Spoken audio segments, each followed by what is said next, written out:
aku kan adiknya kan ini presiden. Ada baju jas dokter ya. Oh, banyak jadi dokter. Karena Yang kan ada cuma juga. ikut kasus apa aja, cuma soal kasus rumah sakit. Yang tadi enggak Ada ya?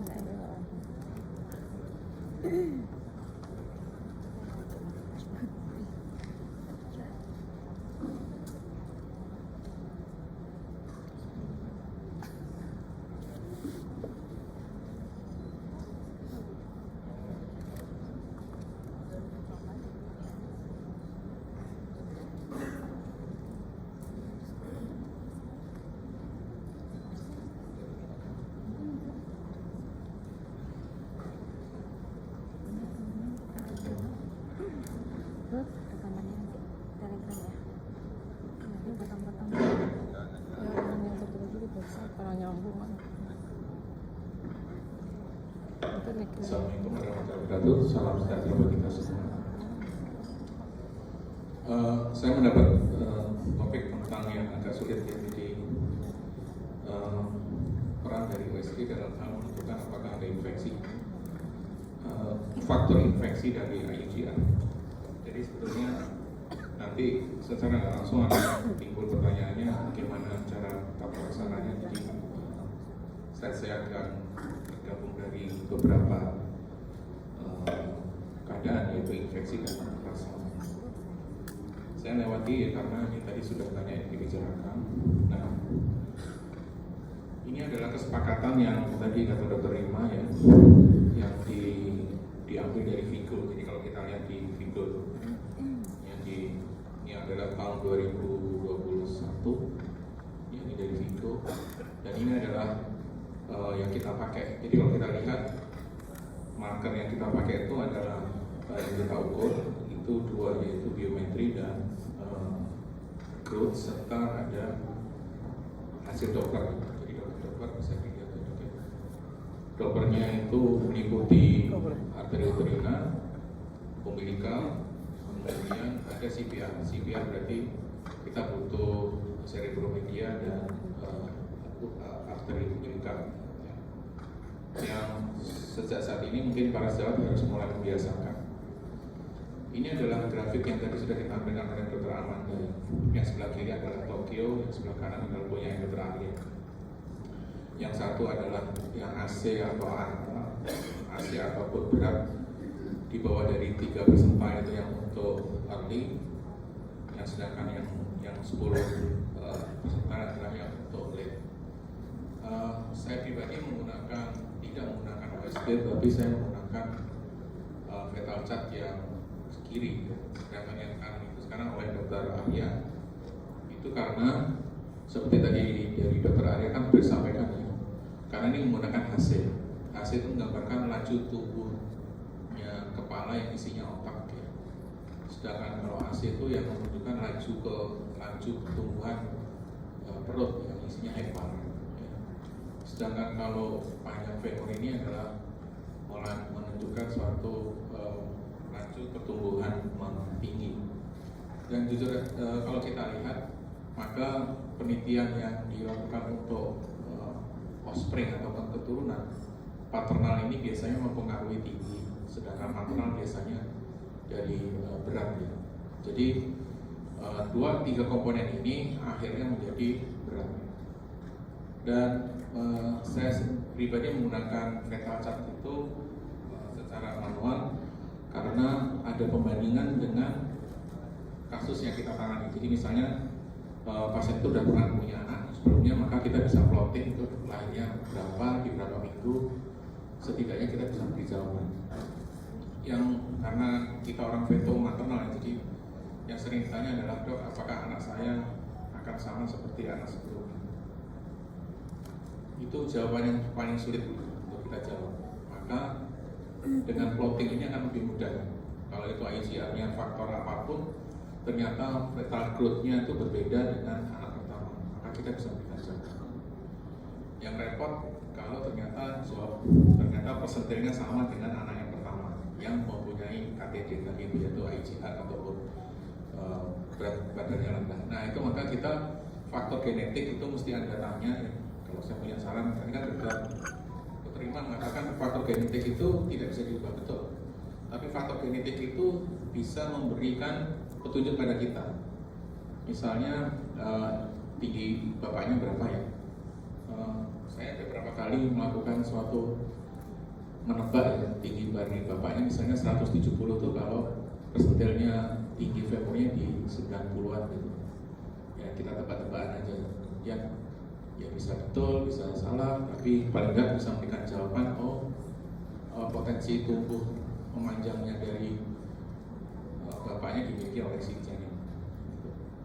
Sedangkan kalau dari fetal weight ini kita bisa melihat bagaimana potensi tumbuhnya terhadap anak sebelumnya ataupun berat badan lahir ibunya. Ibunya itu kan gennya gitu.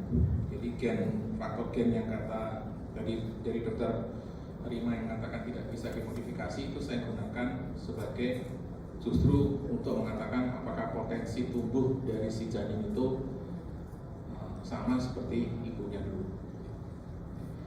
Nah, yang lebih tricky adalah kalau ternyata pasien itu punya penyakit autoimun misalnya. Tapi kalau dia punya autoimun, maka kita bisa pertanyaan kan, dia akan nanya, dok ini kira-kira hamil saya ini, janin saya ini kena oleh penyakit maternal saya atau enggak? Maka kita juga bisa menggunakan grafik ini. Jadi grafik yang manual ini tidak praktis, menghabiskan waktu, tapi saya mendapatkan manfaat bahwa bisa melakukan pembandingan dan bisa melakukan evaluasi pada saat untuk kehamilan sekarang ini. Saya berterima kasih ya sama Dr. Arya sama Dr. Amanda ya. Jadi bentuk grafik yang seperti ini, di mana satu usia kehamilan itu semuanya langsung kita cakup ya. Jadi bukan suatu nomogram yang terpisah. Jadi ini menjadi satu, maka kita bisa lihat momen pada minggu itu apa yang terjadi. Apakah lebar kepalanya turun, apakah femurnya naik, trennya gitu. Maka kita bisa manipulasi dengan mikronutrien maupun makronutrien. Ya, jadi kalau teman-teman mau pakai beberapa dengan susu atau saya pakai makronutrien, misalnya telur, daging atau yang lainnya, maka kita bisa ubah. Ya. Kira-kira apakah kondisi yang sekarang ini si janinnya lebar kepalanya kurang, kandangnya kurang tinggi, maka kita manipulasi dengan makronutrien dulu sambil kita menunggu hasil pemeriksaan lab. Berarti para sejawat semua harus membiasakan diri melihat yang di komputer di lab di OSG parameter-parameter yang seperti ini. Jadi saya grafikin saja. Nah, CPR itu yang dikatakan punya kemaknaan bila di bawah dari persentil 5, dan kalau dilihat angkanya ini ada penelitian yang berbeda pada populasi yang berbeda, itu tampak bahwa ini angka normalnya bisa sekitar paling rendah adalah antara 1,2 sampai 1,7, tetapi pada populasi lain itu adalah di bawah persentil 5 itu di bawah dari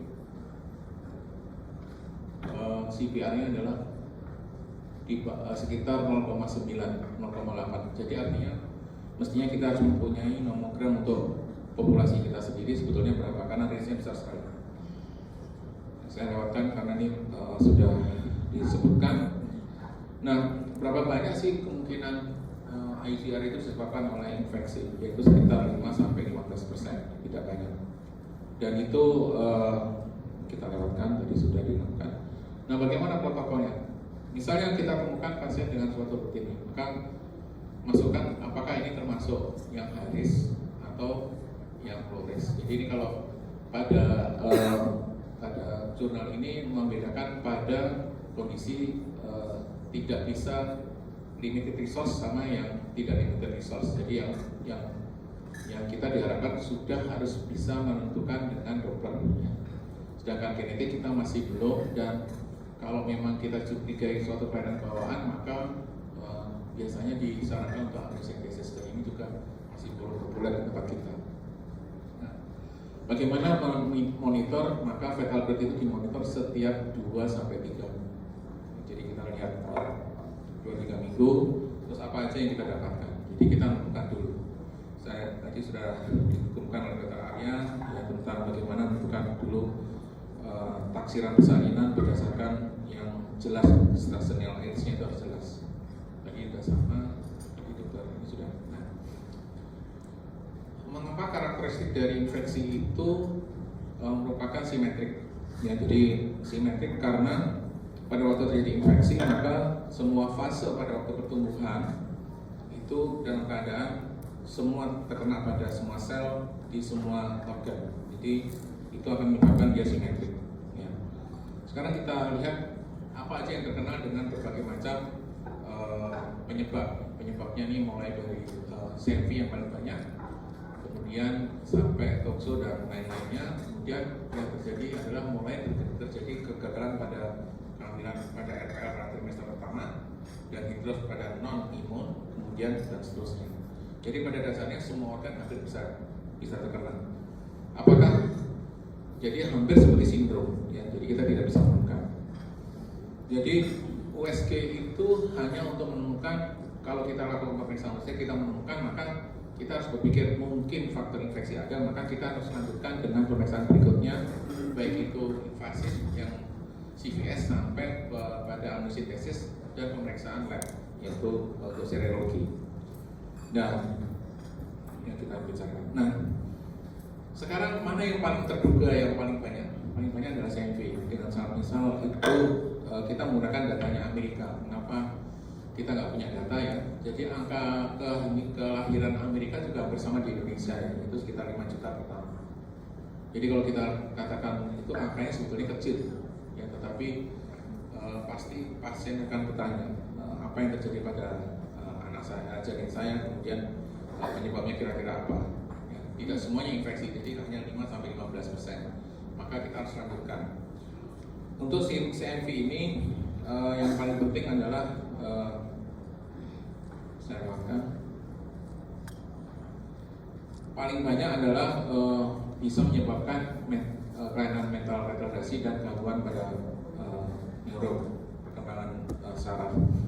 Tetapi kalau kita tidak menemukan, misalnya pasien datang dengan hasil lab, ya, dengan IgG sama IgM-nya, kemudian dengan aktivitasnya kita menduga bahwa ini adalah CMV, tidak ditemukan hasil USG yang negatif, maka belum tentu itu tidak ada. Jadi masih ditemukan sekitar 20% kelainan pada neurologi, ya.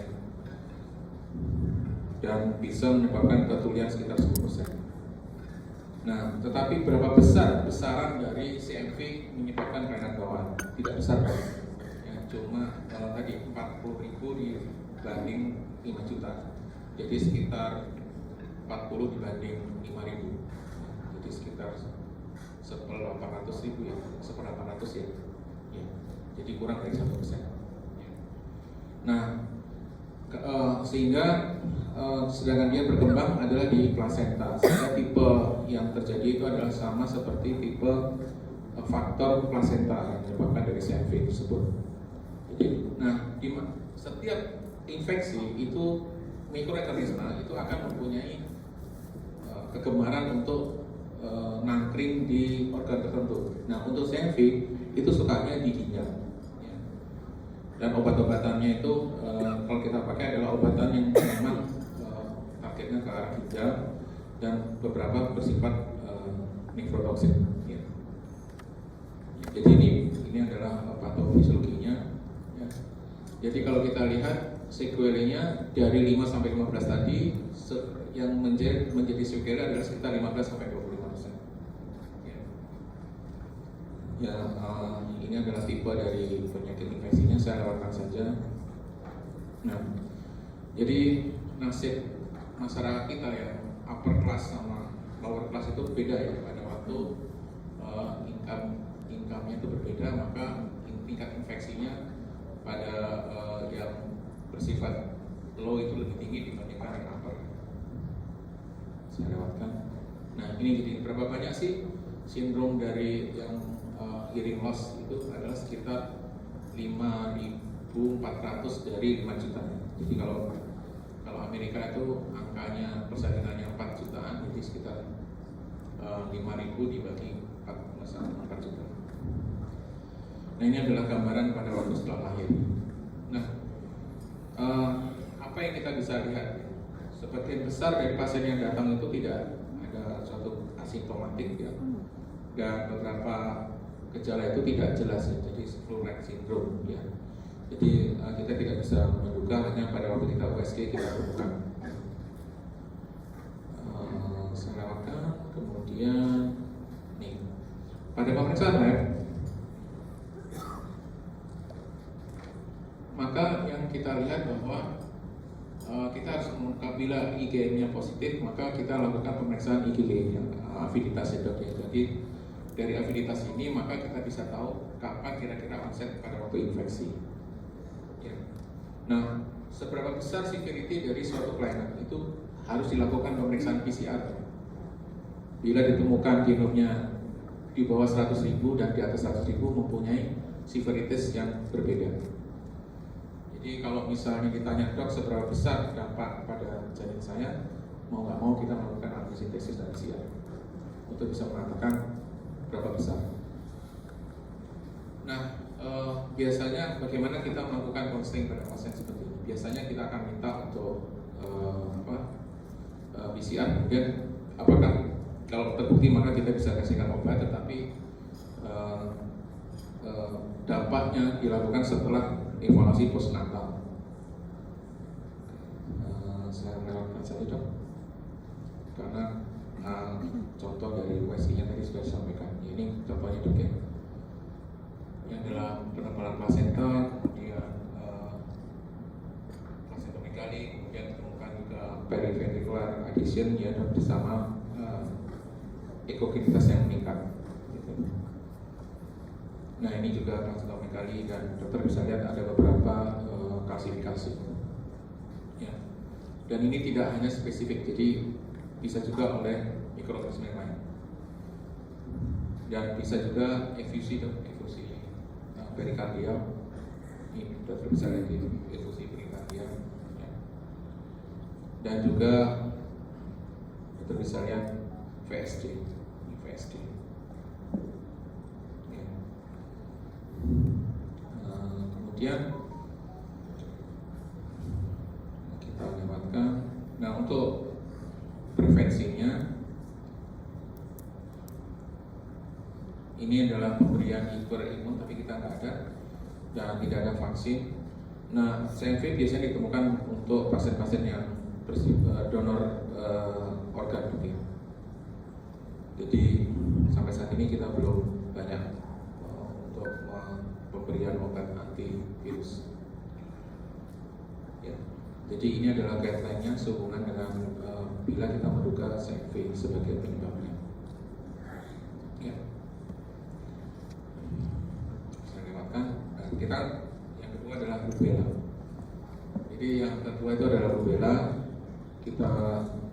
Rubella itu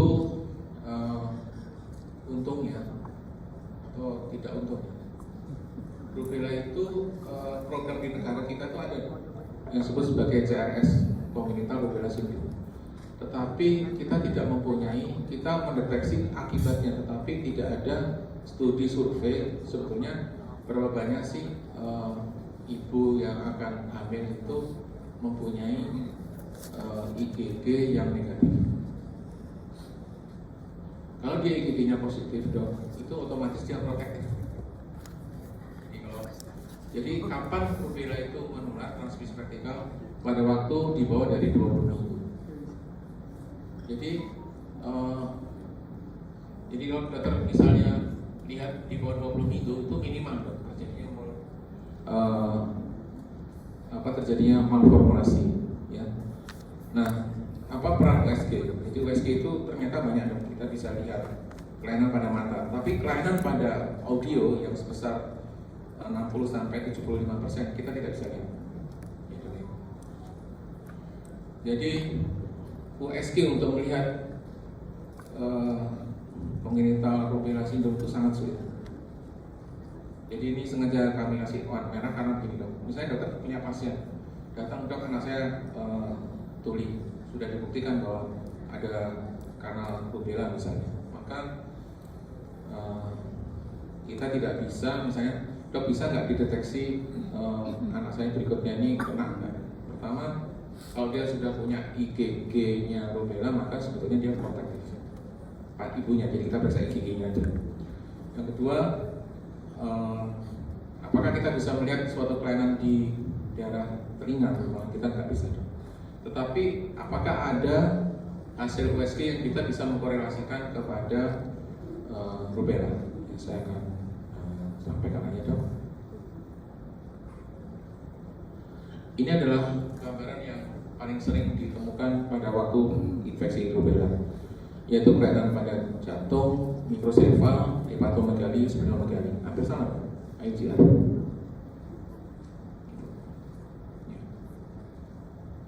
Dan kita bisa periksa, maksudnya IgG sama IgM kan kita bisa periksa. Kalau CMV juga kita bisa periksa. Jadi ini gambarannya dok, di dalam okularnya ya ada katarak ya.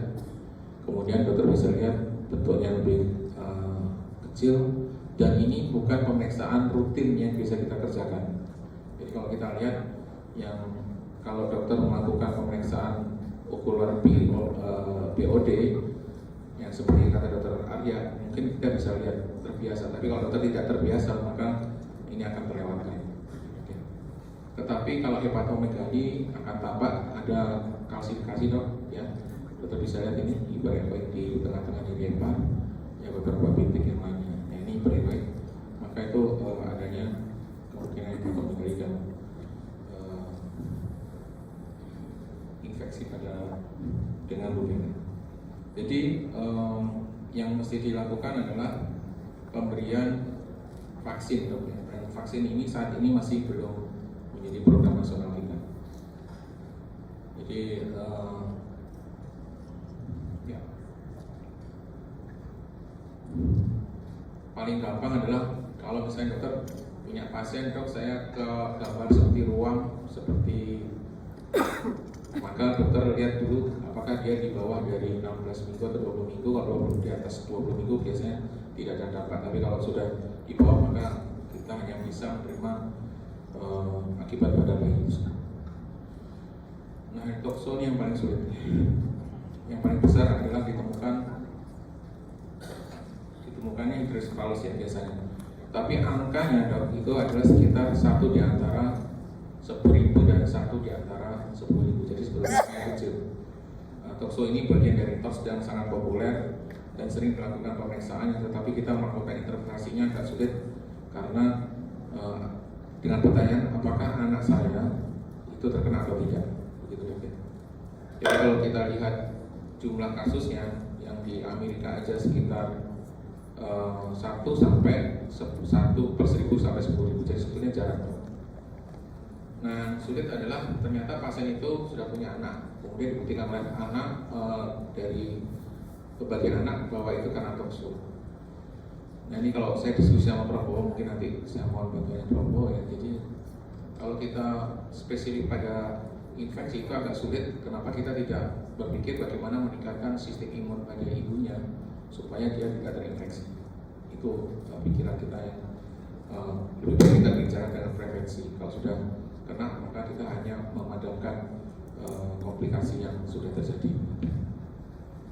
Ya, jadi kalau misalnya pada waktu terkena pada trimester makin tinggi, makin trimester tua, maka semakin besar kemungkinan risiko. Jadi pada waktu trimester pertama justru paling kecil. Jadi ini kebalik dengan kondisi pada rubella. Rubella di bawah dari 20 minggu ada dampak, di atas 20 minggu tidak dampak. Tapi kalau toxo itu berbalik. Jadi semakin tua, semakin mudah dia akan masuk kepada janin. Ya.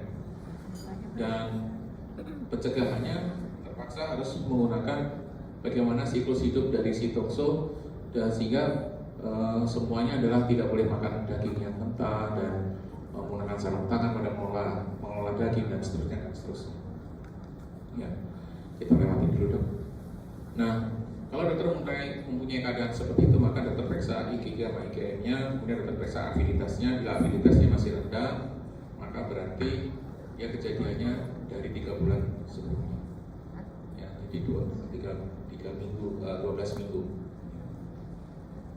Jadi ini adalah gambar semakin tua semakin mudah terinfeksi. Nah, apa yang bisa ditemukan pada waktu janin terkena toxoplasmosis, ya, jadi ventriculomegaly, ya, juga ada beberapa klasifikasi, dan itu baik itu di intracerebral maupun di periventricular, mikrosefali juga dan mikrotonia. Jadi ini hampir sama overlap seperti yang tadi saya kemukakan. Ya, ini adalah gambaran yang mungkin Anda dapat bisa lihat. Nah, ini berarti ada deposit toxo, jadi sama seperti pasien-pasien yang HIV yang kena toxo, maka pada waktu dilihat CT scan maka dia ada gambaran seperti ini dalam klasifikasi. Nah, ini bedanya, ini kita temukan pada si janin dengan USG. Ya. Jadi ada klasifikasi, jadi harus kalau dapat maka kita menggambarkan ada proses inflamasi dan toxonya di situ, dan tubuh si janin melakukan reaksi dan membentuk seperti gambaran USG dengan klasifikasi.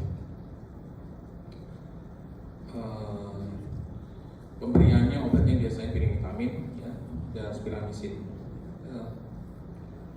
Oh ya, ini satu hal lagi. Spiramisin itu tidak bisa melewati plasenta, jadi tidak bisa kita berikan, maka itu akan mengobati si janin yang sudah terkena jawabannya. Dan ini adalah prevensi yang tadi saya sampaikan. Nah, di banyak negara itu tidak melakukan screening pada toxo, ya, karena besarannya kecil dan pengobatannya masih belum sepakat di antara kita semua. Kita lewatkan. Nah, bagaimana dengan Herpes simplex virus? Herpes simplex virus ini kita menemukan juga sama, IgR, kemudian hepatosplenomegaly, mikrosefali tadi, dok ya. Ya, dan dokter bisa lihat gambarannya adanya kalsifikasi, dok ya, di sini, dok. Jadi ini DD-nya sama dengan CMV, dok. Ya, DD-nya sama dengan CMV. Tapi tentunya pada herpes simplex ada lesi pada maternal, ya. Sedangkan pada CMV kan itu tidak ada, dok ya. CMV ibunya kan seperti flu-like syndrome, ya. Jadi ini adalah gambaran yang bisa ditemukan. Ya. Umumnya seperti cyst, kemudian mikrotonia, dan adanya clot, ya, dok ya. Jadi tidak jelas di sini. Kita tidak biasa mendiagnosis clotting di tengah-tengah ini, dok. Yang kita temukan juga plasminomegaly dan hipoplasia pada cerebrum. Untuk saat ini acyclovir adalah obat pada bila lesi pada maternal ditemukan dan diberikan sebaiknya kurang dari 72 jam. Ya. Jadi janin yang kena itu hanya kurang dari 5% pada waktu didapatkan dari utero. Yang terakhir ini varicella zoster virus. Varicella bisa ditemukan sekitar 10-20%. Ya, jadi ini, dan dia bisa menempel seperti di patogenesisnya di root ataupun akar dari saraf, ya. Dan pada waktu masa kecil dan bila tidak sembuh, maka bila penyembuhannya gagal maka akan menjadi zoster, ya, sekitar 15%. Ya, ini adalah sehingga terjadi post herpetic neuralgia. Ya. Nah, pada congenital varicella zoster ini sangat spesifik, yaitu kelainannya pada ekstremitas, dok. Jadi ekstremitasnya dokter bisa lihat, dan ini semua karena patogenesisnya dokter bisa lihat ini adalah di saraf, ya, di saraf, maka kita temukan kelainannya adalah pada beberapa yang berkaitan dengan saraf, jadi mulai dari mata, kemudian mikrosefali, kemudian sampai pada ekstremitas. Ya, jadi ini khusus untuk zoster, jadi dan varicella, ya, jadi bisa dilihat ya untuk sarafnya dan muskuloskeletalnya. Kami lewati. Nah, maka pada waktu pengobatan maka diberikan sebaiknya untuk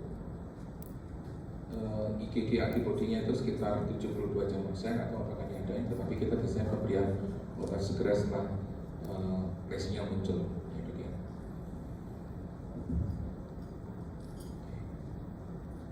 Nah, Zika ini virusnya itu sama seperti virus demam berdarah. Jadi dan juga dari nyamuk, ditularkan oleh nyamuk, dan ini sudah menjadi perhatian dari WHO. Tapi sekali lagi Zika ini juga bagian kita hanya menerima kondisi bayi yang dalam keadaan terutama mikrosefal. Ya, ini yang paling utama, mikrosefal, kemudian terjadi ventrikuler dan kemudian bersifat asimetrik. Ya. Dan tidak ada terapi dok, kita hanya deteksi saja. Dan bila kita menemukan kasusnya, maka kalau dari Kemenkes sudah ada protokolnya. Bila ditemukan mikrosefal sudah dilaporkan yang dikaitkan dengan perjalanan pergi ke daerah Amerika Selatan dari Brazil dok. Ya. Cuma itu yang bisa kita temukan dan kita segera laporkan kalau kita duga sana, dan ada pemeriksaan khusus yang akan dikerjakan oleh dari Kemenkes.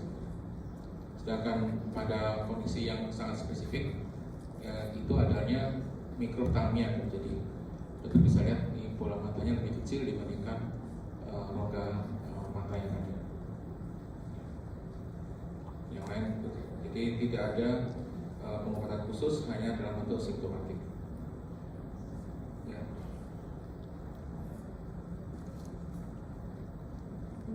Saya melewati parvovirus karena parvovirus itu adalah yang dihubungkan dengan keadaan yang sering di literatur, tetapi kita jarang melakukan diagnosis pada waktu di tengah-tengah kehamilan. Ya. Nah, tetapi USG-nya dok, itu seperti itu. Ya, USG ini bisa dikaitkan dengan parvovirus, yaitu adanya pleural effusion, perikardial, sama seperti tadi dok ya, yang kelainan infeksi yang lain, dan poliidroma.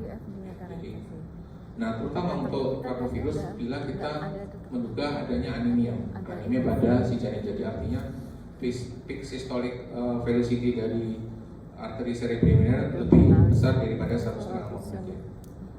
Maka itu kita anggap bahwa diduga terjadi anemia itu ke arah ke parvovirus 19. Dan ini adalah kemungkinan yang kita bisa temukan, ya, adanya karena dia anemia, maka reaksi dari si kehamilan itu adalah terjadinya pembesaran dari plasenta. Nah, jadi ini adalah nomogramnya dok, untuk pakai MOM ya dok. Jadi MOM itu artinya multiple of median, ya, multiple of median. Maka bila lebih besar, maka kecepatannya tinggi, ya dok, sampai sesuai dengan usia kehamilan ini, itu dianggap terjadi suatu anemia. Ya. Nah, bila ditemukan anemia, maka kita bisa melakukan intervensi untuk diagnosis dan pemberian transfusi intrauterin. Sebentar. Dari yang telah kami kemukakan, jadi apa yang bisa disimpulkan? USG itu merupakan salah satu bagian dari kita mendeteksi adanya kelainan struktur pada janin. Dan bila kita temukan, maka kita tidak tertutup kemungkinan penyebabnya merupakan faktor infeksi, termasuk yang bisa diobati seperti camp sifilis. Tetapi beberapa kondisi itu tidak bisa diobati, hanya kita bisa menerima akibatnya, dan kita harus bekerjasama dengan teman-teman bagian anak untuk bisa mengamati untuk long term effect. Dan pemeriksaan USG hanya bagian dari salah satu pemeriksaan penunjang yang harus didukung dengan anamnesis yang sangat mendalam, kemudian ditambah dengan pemeriksaan laboratorium dan pemeriksaan lainnya, yaitu misalnya amniocentesis atau CVS dengan pemeriksaan ginjal. Demikian yang bisa saya sampaikan. Terima kasih. Wassalamualaikum warahmatullahi wabarakatuh. Baik, terima kasih kepada